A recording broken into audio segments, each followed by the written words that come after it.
Every environment sends signals, not verbally, not intentionally, architecturally.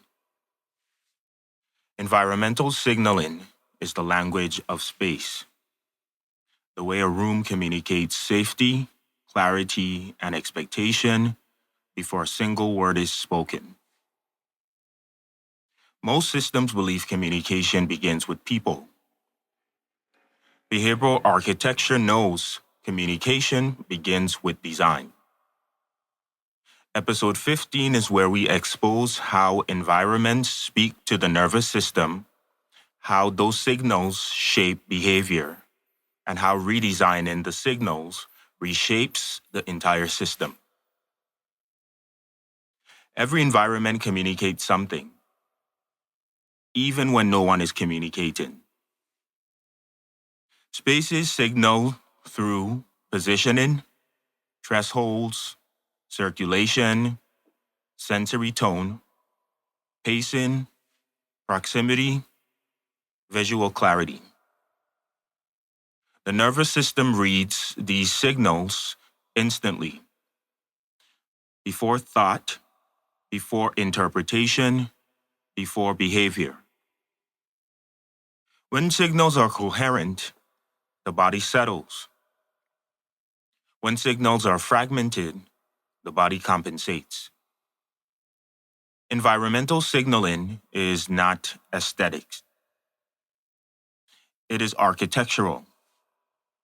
It is the first message the environment sends and the first message the nervous system receives. Signal creates load, the weight the nervous system carries based on what the environment communicates. Signal load increases when lines of sight are blocked, thresholds are ambiguous, circulation is chaotic, sensory input spikes, staff positioning is inconsistent, the room feels unpredictable. Signal load decreases when sight lines are clear, thresholds are defined, movement is predictable, sensory tone is regulated, positioning is anchored, the environment communicates stability. Most systems try to manage behavior without managing signal load. But behavior is downstream. Signals are upstream. If the environment signals instability, the nervous system prepares for instability. And preparation looks like behavior. Environmental signaling creates loops, cycles of communication that repeat until the architecture changes. The loop looks like this. The environment sends unstable signals. The nervous system interprets instability. The person enters the space guarded. The systems interpret guarding as behavior. The response reinforces the signal. The loop repeats. This is why some rooms escalate instantly. This is why some hallways feel tense. This is why some units never settle. The loop is not personal. It is architectural. The environment is signaling instability, and the nervous system is obeying. Break the signals, and you break the loop. Environmental signals can be aligned, not through instruction, not through training, through architecture. Signals align through clear thresholds, stable positioning, predictable circulation, regulated sensory tone, coherent pacing, consistent staff placement, architectural clarity. When signals align, the nervous system receives one message. This environment is safe.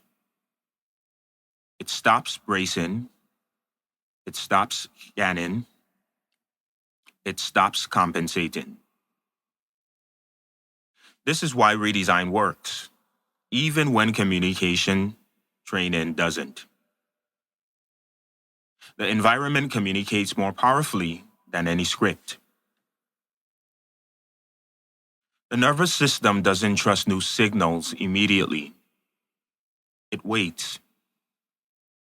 It needs repetition, consistency, coherence, clarity, time. This is why early redesign feels slow.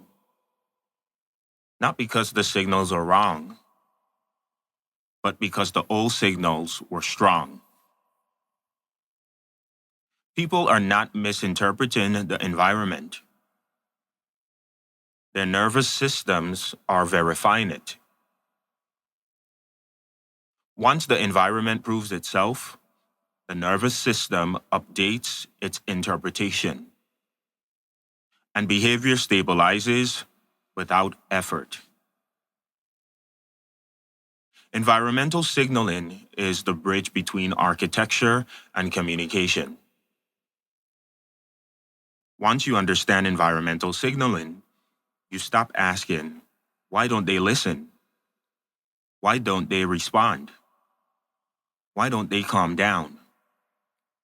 And you start asking, what is the environment communicating before anyone speaks?